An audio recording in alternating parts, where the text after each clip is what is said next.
गीतम, जो परम वंदनीय है, आप हैं, जो आदरणीय है, वे अभातम अत्यंत अत्यंत सुशोभित होते हुए विराजमान हुए। तो मंदम मंदम वृंदयो दिष्ट मिष्टम, बोले जो मार्ग वृंदा जी के द्वारा उद्दिष्ट माने बताया गया है, इष्टम माने परम कल्याणकर है, उस मार्ग में मंदम मंदम आश्रित्यो धीरे धीरे चलते हुए, जो वृंदावन कैसे हैं, स्वश्रिया रज्यमानम, अपनी शोभा से सुशोभित हैं, ऐसे अरण्य उन वृंदावन में, उनका नाम क्या है, बोले वर्षा हर्षा विक्रम, वर्षा हर्ष नामक जो वृंदावन का प्रांत है, उस वृंदावन प्रांत के मार्ग में जानता हूं वे श्री प्रियालाल दोनों चलते हुए आप तो जो परम परम वंदनीय होकर के विराजमान है, वो अभाताम वृंदावन के मार्ग में सुशोभित हुए। विद्युत मेघो तत्र खे वर्तमानो एतौ दृष्टो भ्राजमानो धरण्याम। उस समय सब विचार कर रहे हैं कि खे माने आकाश में विद्युत मेघ ये वर्तमान थे, बादल बिजली तो आकाश में विद्यमान थे, परंतु अब ये धरण्याम माने पृथ्वी के ऊपर भी पधारे।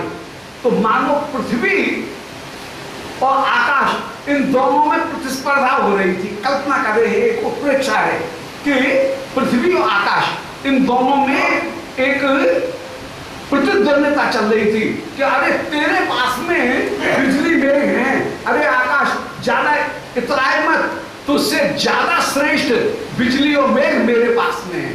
श्री किशोरी जी और श्री घनश्याम दोनों मेरे ऊपर भी आप वृंदावन में विहार करते हुए पधार रहे हैं। तो विद्युत मेघो तत्र खे वर्तमानो, जो आकाश में वर्तमान थे उनको देख करके भ्राजमानो धरण्या, पृथ्वी के ऊपर भी वे सुशोभित हो रहे हैं। स्पर्धायाम संभावना मापत किम, अब आकाश के बिजली मेघ की क्या पृथ्वी के ऊपर विराजमान जो बिजली मेघ हैं उनमें स्पर्धा की समानता हो सकती है क्या? अर्थात इन बिजली मेघ के आगे आकाश का जो बिजली मेघ है वो तो कहीं टिकता ही नहीं है। स्पर्धा में, होड़ा होली में, प्रतिद्वंदिता में यदि दोनों बिजली मेघों की तुलना की जाए, आकाश में भी मेघ है, बिजली है, और पृथ्वी के ऊपर भी प्रियालाल गलवैया देकर के चल रहे हैं, वृंदा जी आगे बताती हुई चल रही हैं, तो दोनों की स्पर्धायाम संभावना मापत किम, क्या स्पर्धा में दोनों में कहीं स्पर्धा की संभावना है क्या? अर्थात इन दोनों में कोई तुलना की ही नहीं जा सकती है, क्योंकि कोई का संख्या कामितम बा परार्धम, कहां एक संख्या और कहां परार्ध संख्या। कोई का संख्या कामितम बा परार्धम, कहां एक संख्या और कहां परार्ध संख्या, जैसे उनकी कोई तुलना नहीं की जा सकती है। यहां पर दोनों सर्वदा समान एक दूसरे के लिए, श्री प्रियालाल दोनों समान होकर के एक दूसरे के रहेंगे। तो आकाश वाले बिजली मेघ के साथ में पृथ्वी पर विराजमान वृंदावन में क्रीड़ा करते हुए जो विद्युत मेघ हैं उनकी तो कोई तुलना की नहीं जा सकती है, परंतु इन विद्युत मेघ की शोभा ऐसी अद्भुत है कि इनमें कौन बड़ा कौन छोटा ये नहीं कहा जा सकता है। ये दोनों एक दूसरे के लिए समान बने रहेंगे। भगवत रसिक जी का एक कवित्व है, वो कवित्व तो याद नहीं है, परंतु उनका भाव ये है कि प्रियालाल इनकी शोभा कैसी है, बोले जैसे 11 का पहाड़ा। जय जय श्री राम। 11 का पहाड़ा जैसे उसकी शोभा, ऐसे ही प्रियालाल की बराबर शोभा है। अब 11 दूनी 22, 22 में भी 2-2, अब 11 तिया 23, 33, उसमें भी 3-3, 44 में भी 4-4, 55 में भी 5-5, 66 में भी 6-6, 77 में भी 7-7, 88 में भी 8-8, 89 में भी 9-9 और 110 में भी दोनों एक एक होकर के विराजमान, और दोनों 110 में भी कहीं समानता को धारण करके ही विराजमान होंगे। अनंत काल तक ये समान रूप में ही चलते हुए चले जाएंगे। वहां पर बीच में जो एक सखी आ गई, वो सखी उसका दर्शन करने वाली, वो जो शून्य है 110 में, वो सखी होकर के विराजमान, और ये शोभा जो है प्रियालाल की, वो बराबर होकर के विराजमान। तो प्रियालाल की शोभा के विषय में कहा कि इनमें कौन बड़ा कौन छोटा ये नहीं कहा जा सकता है। श्री कृष्ण सौंदर्य और राधे का प्रेम, इन दोनों में अपूर्व रूप से होड़ा होड़ी हो रही है। कृष्ण प्रेम, राधे का प्रेम यदि बढ़ता है तो कृष्ण सौंदर्य दुगना हो जाता है। जब दुगना होता है तो राधे का प्रेम भी दुगना हो जाता है। जब कृष्ण सौंदर्य अपने आप को बढ़ाने के लिए चौगुना करता है तो राधे का प्रेम भी चौगुना हो जाता है। चैतन्य चरितामृत में आदि लीला में ये निरूपण कर रहे हैं कि विभुरपि कलयन सदा वृद्धि, विभु होते हुए भी सदा वृद्धि को प्राप्त करते हुए ही ये विराजमान हो रहे हैं। ऐसे ये स्पर्धायाम संभावनाम आपतु किम, क्या इनमें स्पर्धा की संभावना हो सकती है क्या? अर्थात ये सदा बराबर ही बने रहेंगे। तो प्रियालाल सदा बराबर बने रहेंगे और इनकी शोभा के आगे आकाश के जो प्राकृत मेघ हैं उनकी कहीं तुलना होगी नहीं। प्राकृत मेघ इनकी संभावना कर नहीं सकते हैं, और इनके परस्पर इनका जो प्रेम है वो प्रेम भी कभी छोटा नहीं होगा। वो भी प्रेम निरंतर निरंतर तुलना में सम होकर के ही बढ़ता हुआ चला जाएगा। अंत में थोड़ा सा झुकना पड़ेगा श्याम सुंदर को बाद में, परंतु प्रीति और कृष्ण सौंदर्य और राधे का प्रेम, इनमें अपूर्व होड़ा होड़ी हो रही है। इनमें कोई भी पराजय मानने के लिए तैयार नहीं है।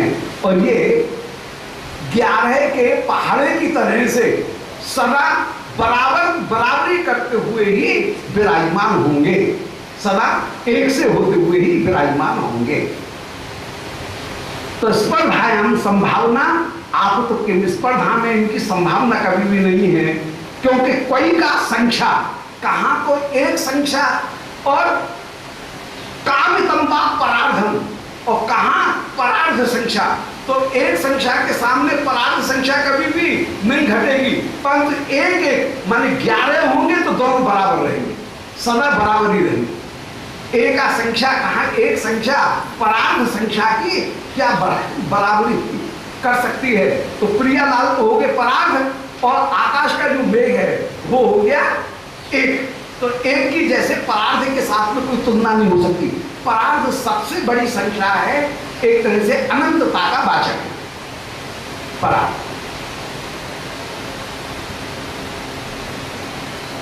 नो पर्या वामम एतयो स्थातुमर्हो, जब आकाश के मेघों ने अपनी पराजय होती हुई देखी और अंत में निर्णय कर रहे हैं कि हमने खूब अपने आप को विस्तार करके देखा, परंतु पृथ्वी पर ये जो नए बादल, नए बिजली जो विराजमान हैं, विचरण कर रही हैं, इनकी हम तुलना नहीं कर सकते हैं। उस समय आकाश के बिजली बादल ने मानो पराजय स्वीकार कर ली और फिर मन में विचार कर रहे हैं कि हाय हाय हम बड़ा अनुचित कार्य कर रहे हैं। नोपरी आवाम एतयो स्थापन अर्हो, आवाम माने हम, मेघ और बिजली, एतयो माने इन प्रियालाल, इनके ऊपर विचरण करने के योग्य नहीं है। ऐसा करने पर हम अपराध कर रहे हैं। बड़ों के माथे के ऊपर चढ़ना ये तो अनुचित है, इसलिए नो उपरी आवाम एतयो स्थापन अर्हो, हम श्री राधा कृष्ण इनके ऊपर स्थित होने में समर्थ नहीं हैं। यावो वाम को, परंतु हम जाएं तो जाएं कहां? व्योम सर्वम निरुद्धम, आकाश में हम रह नहीं सकते हैं, क्योंकि एतद भाषा ही है वो। श्री प्रियालाल जो वृंदावन में वर्षा विहार करते हुए, पारस विहार करते हुए चल रहे हैं, इनकी कांति के द्वारा ही सारा आकाश में व्याप्त हो रहा है। इसलिए अब हम आकाश में भी नहीं रह सकते हैं। तो हम यावो वाक्य, हम कहाँ जाएं? व्योम सर्वम निरुद्धम एतद भाषे, इनकी अंग कांति से सारा आकाश ही ढक गया है।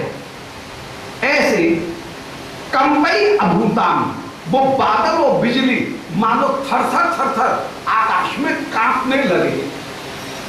जबकि यहां पृथ्वी पर जो बादल बिजली विचरण कर रहे हैं वे कांपते हुए नहीं हैं, वे तो आनंद पूर्वक टहलते हुए विराजमान हैं, परंतु आकाश की जो बादल बिजली हैं वे कांपने लगे। उत्प्रेक्षा है, कल्पना है। तो कंपई अभूताम, वे कांपने लगे हैं।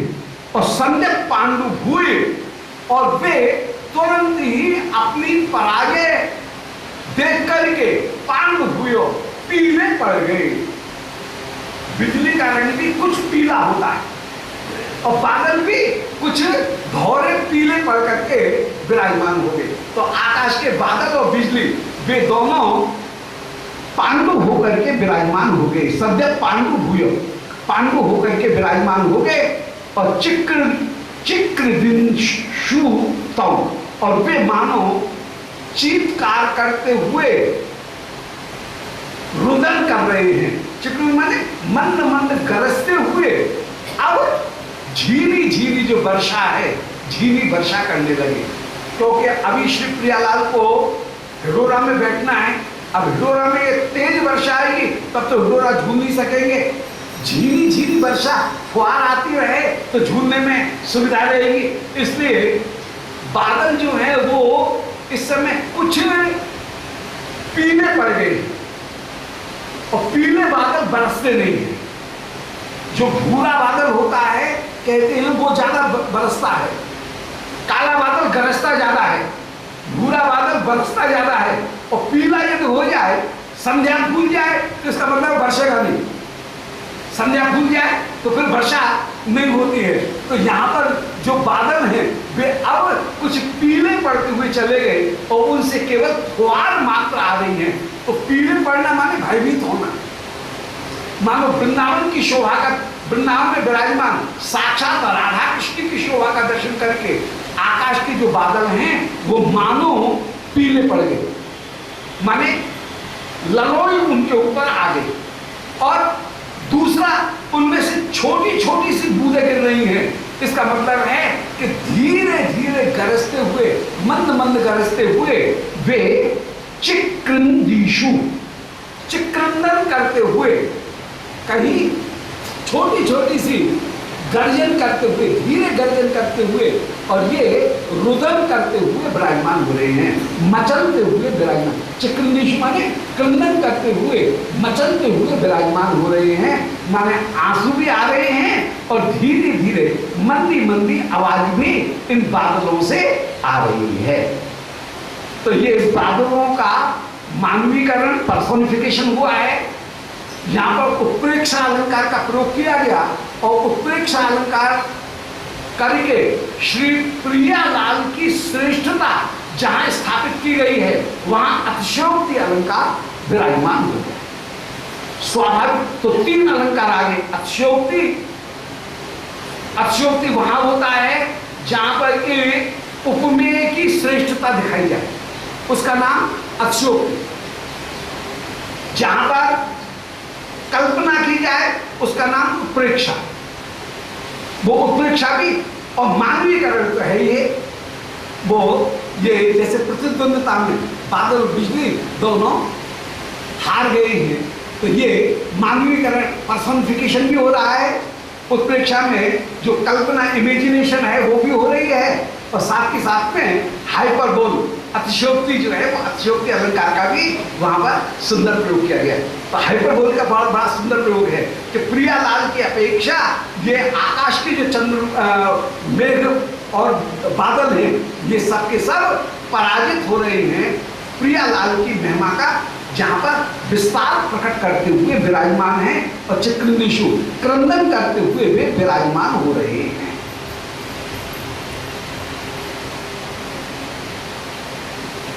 किंबा हेमोद्योत नीलाश्म शव्य नीलाश्म दिव्य क्षत्रिय भावम प्राप्य धर्माप नृत्य। अब श्री किशोरी जो है परम परम कोमलांगी, कोमलांगी होने के कारण वो वर्षा में कहीं उमस भी हो जाती है, तो दोष तो दिया जा रहा है वर्षा का। वर्षा की तो दशा ये है, वर्षा तो कोई भी स्थिति हो वर्षा को दोष ही मिलता है। ज्यादा बरस जाए तो वर्षा को दोष, कम बरसे तो वर्षा को दोष, तेज बरस जाए तो दोष, मंदी मंदी बरसे तो क्यों एकदम गर्मी कर दी है, कोई काम की नहीं है, तो वर्षा को तो हमेशा दोष ही मिले। जैसे बेचारी नई बहू को हमेशा दोष मिलता है, ज्यादा काम करे तो दोष, जल्दी जल्दी काम को निपटा करके जाना चाहती है, धीरे धीरे करे, मिनट मिनट इसके तो हाथ ही नहीं चलते हैं। तो सब तरह से जैसे नई बहू को दोष, ऐसे बेचारी वर्षा को तो हमेशा गाली पड़ती है, ज्यादा हो जाए तब भी, कम हो जाए तब भी। तो दोष है कहीं भावजन्य प्रश्वेद का प्रियालाल में, परंतु दोष दिया जा रहा है कि वर्षा के कारण उमस है, श्रम के कारण उमस है, तो श्रम के कारण श्री प्रिया उनके मस्तक के ऊपर कहीं प्रश्वेद आ रहे हैं, पसीना आ रहे हैं।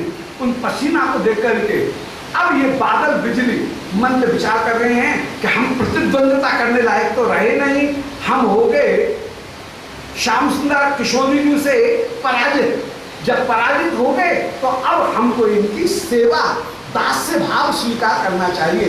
तो दास्य भाव स्वीकार करके ये बादल और बिजली ये ही मानो सोने के और नीलम के छत्र बन करके विराजमान हो गए हैं। जय हो। ये आकाश में बादल बिजली ऐसे लग रहे हैं जैसे सोने और नीलम के छत्र होकर के श्री प्रियालाल इनके ऊपर छाया करते हुए विराजमान हो रहे हैं। कल्पना है, उत्प्रेक्षा है कि किंबा माने अथवा हेमंत हेम उद्योतनी नीलाश्म, हेम उनकी शोभा को प्रकट, हेमंत स्वर्ण सोने की शोभा को प्रकट करने वाली हेम उद्योतनी, और नीलाश्म दिव्य, और नीलाश्म माने नीलम, शाम मेघ तो हो गया नीलम का छत्ता और बिजली हो गई स्वर्ण। तो हेम द्योतनी नीलाश्म दिव्य छत्री भावम, ये मेघ आज छत्र बन करके विराजमान हो रहे हैं। प्राप्त धर्माप नृत्य, आज घर्म, घर्म माने पसीना, उस पसीना की अपनुत्य, पसीना को दूर करने के लिए ये मेघ और बिजली ये ही मानो सुवर्ण और नीलम के छत्ता बन करके विराजमान हो गए हैं।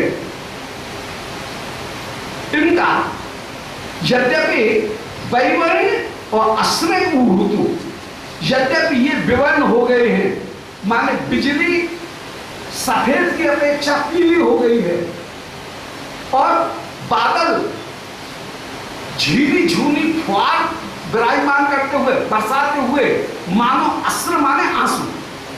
तो वैवर्ण माने पीलापन और अस्त्र माने आंसू, इनको ऊहतु मानो इनको ये सामने प्रकट करते हुए विराजमान हो रहे हैं। ऊहा माने कल्पना, इनकी मानो कल्पना करते हुए, इनकी इनमें कल्पना की जा सकती है। तो वैवर्ण अस्त्र ऊहतु, वैवर्ण अस्त्र इनको वहन करते हुए ये विराजमान हो रहे हैं। गदगदोद्यन, बादलों से गदगद गर्जन भी हो रहा है, मानो जो झीना झीना गर्जन है वो ही मानो इनकी गदगद ध्वनि है। मंदिर ध्वानेनो, इस प्रकार मंदिर ध्वान माने आवाज करते हुए, मंदिर ध्वान करते हुए स्तुत वाताम मुदा इमो, श्री राधा कृष्ण की ही स्तुवाताम, ये स्तुति